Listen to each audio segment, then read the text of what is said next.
کہ یا اللہ یا رحمان یا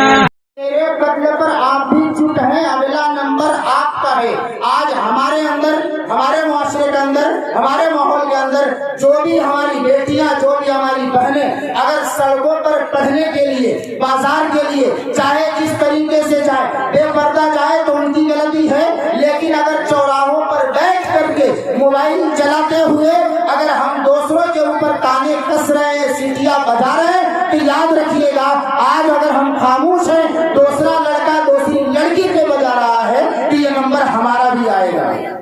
ہماری بھی بیٹی جوان ہوگی اور کوئی دوسرا اس طریقے سے سیٹی مارے گا۔ تو اس کے قتل پر میں بھی چپ تھا، میرا نمبر اب آیا، اور اس کے قتل پر میں بھی چپ ہوں تو آئے گا نمبر۔ تو غور سے دھیان رکھیے گا۔ دوسری چیز کہ اگر آپ کے سامنے حضرت مفتی صاحب کی جو بھی باتیں آ رہی ہیں، میں ان سے پہلے آپ تک یہ پیغام دینا چاہتا ہوں کہ یہ دھیان میں رکھ کر کے غور سے اس بات کی طرف توجہ دیجیے گا کہ جس چیز کی ضرورت ہمارے پڑوس میں رہنے والے ایک انسان کی ہے، آج اس کی ضرورت ہے، اگر ہم پورا نہیں کر رہے تو کل ہماری ضرورت ہوگی، اسے بھی کوئی دوسرا پورا نہیں کرے گا،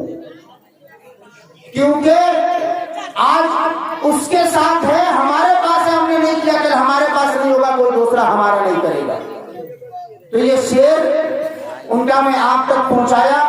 اور میں زیادہ دیر تک آپ کے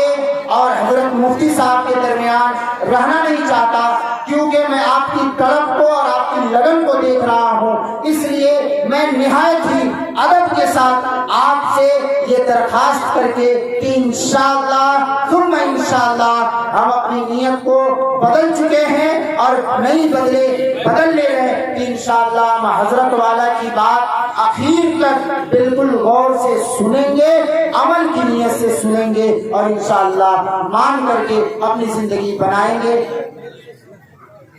آپ حضرات سے یہ درخواست کروں گا۔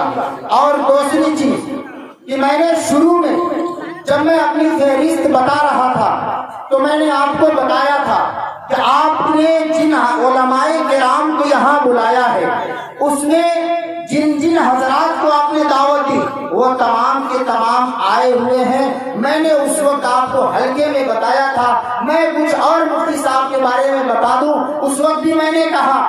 کہ الحمدللہ اللہ رب العزت نے حضرت والا کی زبان میں وہ تاثیر دی ہے اور وہ ملکہ عطا کیا ہے خطابت کا، کہ جو آپ کے سامنے جب وہ بیان کریں گے آپ اسے انشاءاللہ ضرور محسوس کریں گے۔ ایک چیز اور جو قابل قدر ہے اور جس کی وجہ سے ہم حضرات ایک دم بالکل مشتاق ہیں کہ حضرت کب آئیں، وہ چیز یہ ہے کہ حضرت والا قرآن کے ساتھ ساتھ ویدوں کے حوالے سے بھی ہمارے سامنے بات رکھیں گے، اور یہ بہت بڑی بات ہے، یہ بہت بڑی بات ہے۔ چتر وید آپ کہتے ہیں، یعنی چاروں وید سے حضرت والا آپ کے سامنے بات کریں گے، سنسکرت کی باتیں بتائیں گے، رامائن کی باتیں بتائیں گے، گیتا کی باتیں بتائیں گے، اور بتائیں گے کہ جو بھی چیزیں ان کے اندر لکھی ہیں وہ اثر پہلے قرآن کے اندر موجود ہے، قرآن نے ویسے کہا ہے، وہ بھی ان کے اندر ہے۔ حضرت والا آپ بتائیے، آپ خود سے اگر آپ ساتھ چھوڑ کر کے چلے جائیں تو یہ بے وفائی ہوگی کہ نہیں؟ حضرت والا پٹنہ سے تشریف لائیں، اور کمال یہ ہے کہ ٹرین چھوٹ گئی، اس کے باوجود سفر کی مشقت برداشت کر کے آپ تک پہنچے ہیں اپنی بات کو رکھنے کے لیے۔ شانتی سندیش کے نام سے ایک وہاں پہ چلتا ہے، اس کے اندر حضرت رہتے ہیں اور اس کے اندر ان کا بہت بڑا کام چل رہا ہے۔ میں ان کی زبانی سنا تھا، پہلے میں جانتا نہیں تھا۔ ساتھی ایک مدرسہ ہے